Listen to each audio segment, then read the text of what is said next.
Hey guys, how's it going? I am Danconia and welcome back to the Overwatch League Roundup.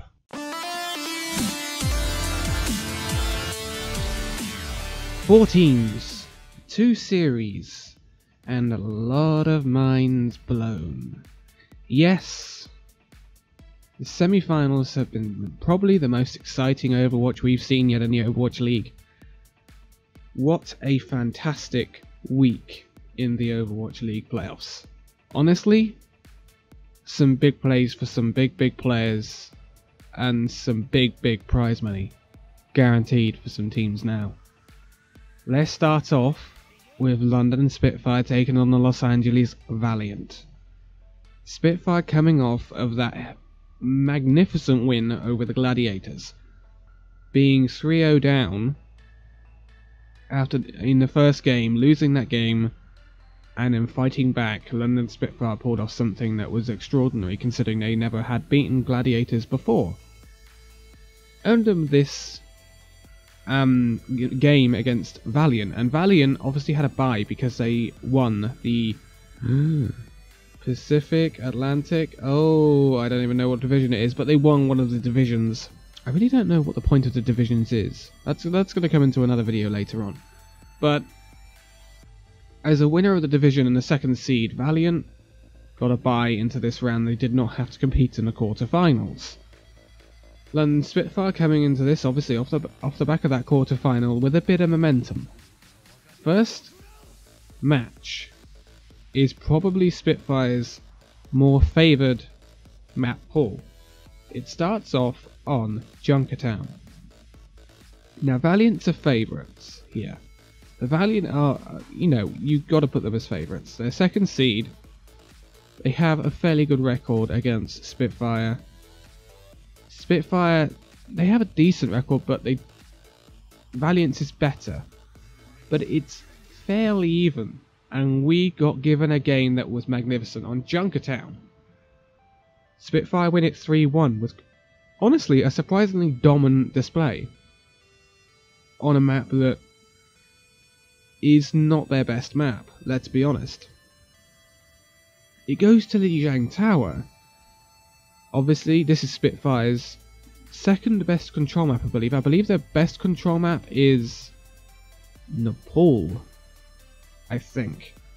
Obviously, Oasis is their worst, which is up in the next match, so we'll look at that one in a minute. Spitfire win this 2-1. It's a fairly close affair, with Valiant putting up a real good fight, but at this point Valiant are 2-0 down at the break. And they need to do something on King's Row. King's Row has been a weird map for the Spitfire. They have not enjoyed it that much considering it's their home turf, and it was the map where they got bamboozled by Shore4's Widow Brigitte switch from the Gladiators match in the first match of that series, and they do not do very well on King's Row again. They lose it 1-0 to the Valiant. The King's Row is a bit of a bogey map for the Spitfire at the moment. They're really not clicking with it. Whether that will change going forward into next season, whatever. Spitfire are looking different at the moment anyway. Going to Hanamura, this is a really good map for the Spitfire, I believe. But it's a draw. 1-1. And this is where it gets so interesting. It's 2-1 at this point to the Spitfire. Spitfire win this game, and they win the series, win the match. If Valiant win it, then we go to a game 6, which we haven't had yet. It's Dorado. And the weird thing about Dorado is that it's not really one of London's best maps, but it's a map that they tend to win crucial games on. They won the Stage 1 finals on Dorado, and they win against the LA Valiant on Dorado 3-2. They have a habit of clutching it out on Dorado for some reason when it comes to the crunch, London Spitfire, but they take a 1-0 series lead. Something they couldn't do against Gladiators. So that was that for the first match. I'm going to carry on with the Spitfire Valiant. We'll get on to the Fusion and Excelsior in a minute. Going into the next game, the map pool changes. We do still have Dorado, but it becomes first map. The Dorado for this game ends the same way as it does in the first. Spitfire win it 3-2. So no change really, which is kind of surprising. You think Valiant might have had something up their sleeve to try and stop the Spitfire, but they didn't. Here comes Oasis. Now, Oasis is historically London Spitfire's poorest map out of them all, without a doubt by a country mile. But this is a different Spitfire. This Spitfire in these playoffs are different to any Spitfire we've seen before. 2-0 to the Spitfire on Oasis. Valiant get demolished, really, to be quite honest with you. And at this point, it's series point for the Spitfire. At the break, it's 2-0 in the final game at this point. Valiant would have to win Eichenwald to take this any further. But they'd have to win the rest of the maps. That's Eichenwald, Volskaya and Junkertown to go to another series, to another match. Eichenwald goes the distance. Both teams finish the map, but the difference is Spitfire finish it with about 2.5 minutes to spare. Valiant finish it with about 1.5 minutes to spare. Valiant have their first attack halted by the Spitfire. They do take the point, however, but they can only get it just past the door. So they don't get it very far. And the problem with that is the attacker's spawn is very, very close. So, letting the Spitfire come up for their attack. And they roll through the Valiant and take the payload. And at this point, you're looking at about 1:30 to push it a few meters. This is dire for the LA Valiant. And to be quite honest, there was probably never ever any coming back from it. London Spitfire win Eichenwald 5-4 and take the series.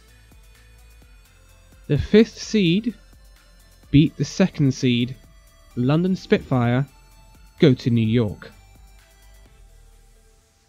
What a series. Boy oh boy. This is a Spitfire that's better than what we have seen before, going back to stage 1. The problem with Spitfire in stage 3 and 4 is they did not adapt quickly enough to what other teams were throwing at them, and they really suffered majorly. In stage 4 mainly, they suffered badly. Now they seem to have clicked. They are using these on-the-fly changes, but Dosen, who is now flexing to Roadhog quite a bit, is playing absolutely phenomenally. He's been playing Roadhog, he's been playing Tracer, he's been playing his traditional Zenyatta. He has looked absolutely out of this world. And Birdring has been popping off. Prophet, solid as ever. Gesture, doing really well. Fury popping off. The whole team has found some sort of cohesion again, and with the swaps they're bringing in proactively, it's working really well, and it's got them to the grand finals. But who would they face? That's the question. 2 teams still in it. Fusion or Excelsior? New York Excelsior, your number 1 seed. Philadelphia Fusion, number 6 seed. On paper, it's a very, very easy match for New York. No? Huh? First game starts off on Dorado. It's a very close map. It's a very, very, very close map. Fusion take it 3-2. And Fusion decide they want to make a statement. We go to Oasis. Excelsior lose this 2-1 to the Fusion. At this point, we are all very, very shocked that Excelsior at the break are 2-0 down. Absolutely bonkers that they will be down at this point. It's possibly not good enough from them, but we are in a slightly new meta. Is there excuses for Excelsior? We don't know. We'll look into this. But we go to Eichenwald and they lose it. But they don't only lose it, they lose it 3-1. They get run over. We don't even need Volskaya or Junkertown. I think we've only actually seen Volskaya once, which is crazy throughout these playoffs. But Philadelphia Fusion sweep the Excelsior 3-0. That hasn't happened all season. Excelsior have never ever been swept like that. This is dire for the New York Excel. And I can't believe I'm saying that, to be quite honest with you. Now, Game 2. This is crucial. Excelsior must win this. But the plus for the Excelsior is Junkertown is the first map. Junkertown is a really, really poor map for the Fusion. But as we've seen for the rest of these playoffs, I don't think the stats on paper really mean much. Everyone's predictions have been wrong. Spitfire constantly doing fairly well on Oasis. Philadelphia Fusion beating the New York Excelsior on Junkertown 3-2. Paper doesn't mean anything right now. In these finals, they just don't. It's incredible what's going on. Excelsior at this point are in real dire straits, because they've just lost the map that they were expected to win. We go to Lijiang. 2-1 to the Excelsior. They keep themselves in it. Only just. It was very close. But to be honest, the first match was fairly close. Apart from Eichenwald, in the first match, the maps were actually fairly close. But the result wasn't. It's quite deceptive. King's Row. Excelsior had only ever lost once on King's Row. No, they'd never lost on King's Row. So this was looking good for this at this point of Excelsior, because you go into King's Row and Hanamura, these are Excelsior's best maps. Best maps for Excel. And if they could win them, then they'd win it. They'd win the match, and then they would take it to a third series. But Fusion aren't going to take this line down. And Fusion take King's Row. But they don't just take King's Row. They stomp King's Row. This was a 3-0 for the Fusion. Now, I can't express how dominant this was for Fusion. It was probably the most fast attack we've ever seen on King's Row. Excelsior didn't win a fight the whole map. On defense or attack, they didn't win one fight. Excelsior have never, ever been in a position like they were at the end of that King's Row map, where they had been completely dominated. It was something. I would recommend you go watch it if you haven't, because it was just unbelievable. The way that Excelsior got they got slaughtered. Absolutely slaughtered on King's Row. And somehow they had to bounce back from it. 2-1 going into Hanamura. Hanamura, again, a map that Excelsior had never been beaten on. But, as King's Row told us, stats mean nothing. But Excelsior managed to uphold this stat. They've still never been beaten on Hanamura. 2-1 to the Excelsior. And suddenly, going into the last map, Dorado 2-2. Now, boy oh boy, this gets so interesting. Dorado was extremely close. In both games it was extremely close. Now in the first match, Philadelphia won it 3-2. And they do it again. But I can't express how close it was. Philadelphia Fusion win the match 3-2 and knock the #1 seed New York Excelsior out of the Overwatch League playoffs at the semi-final stage. Yes, you did just hear that right. New York Excelsior are out.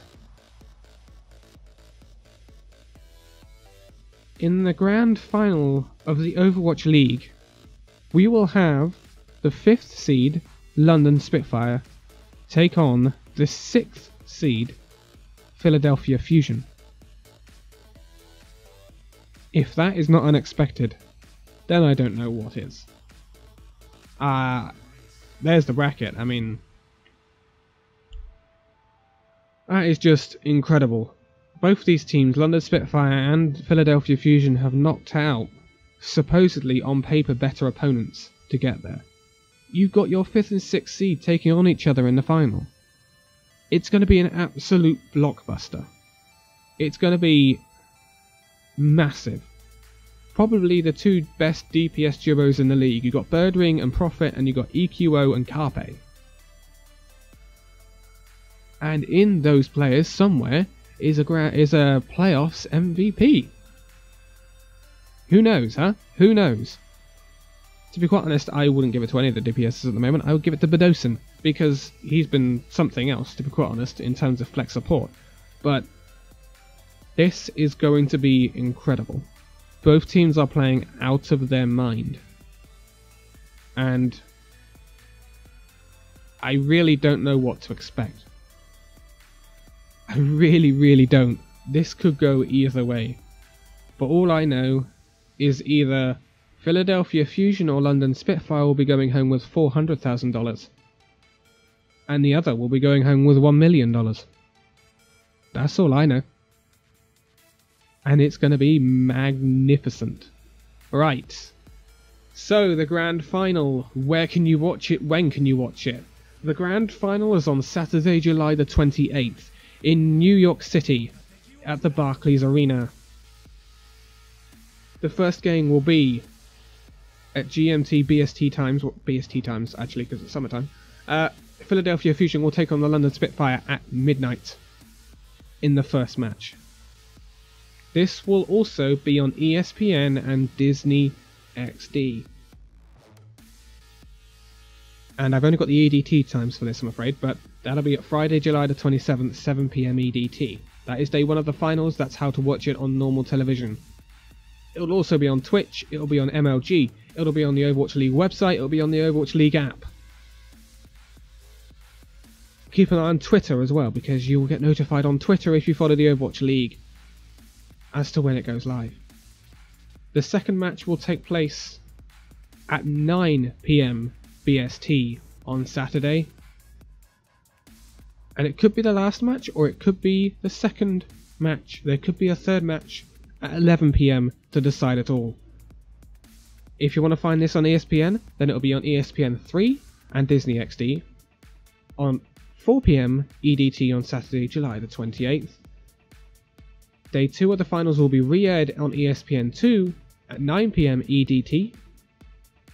And then the highlights will be on ABC and ESPN 3 at 3 PM EDT. You can find all of this also on Twitch and MLG and the Overwatch League website. This is going to be an absolute blockbuster. I can't honestly tell you which way it's going to go. I have no idea. But it's going to be massive. The Barclays Centre is packed. It's sold out for this. And it's going to be awesome. I'm smiling with the anticipation of this, because whichever way it goes, both teams can be proud of themselves at this point, knocking out the caliber of opponents they have done. And one team is going to be absolutely on top of the world at the end of this. But that's the grand finals. There will be another Overwatch League roundup next week when we will talk about the winners, how they did it. And we might also hand out some verbal awards to some people that I think deserve it. Perhaps we'll give an award to the best casting duo. I wonder who you think that might be. But there will also be some announcements in regards to the World Cup that I might be doing a roundup on in the next video. But there might be two more, there might be one more. I don't know. It depends on how long we might talk about who wins this grand final. But it's going to be big. I'm going to be watching it on Twitch. And whoever watches it, I can't wait to see what happens. The viewing figures for the Excelsior versus Fusion second match were 150k plus, which is brilliant. Brilliant. And, you know, if we can exceed that for the grand final, then it's been a success. But for now, thank you guys so much for watching this video. If you'd like to give it a like, subscribe if you're new, and I will see you after the grand final. See you then!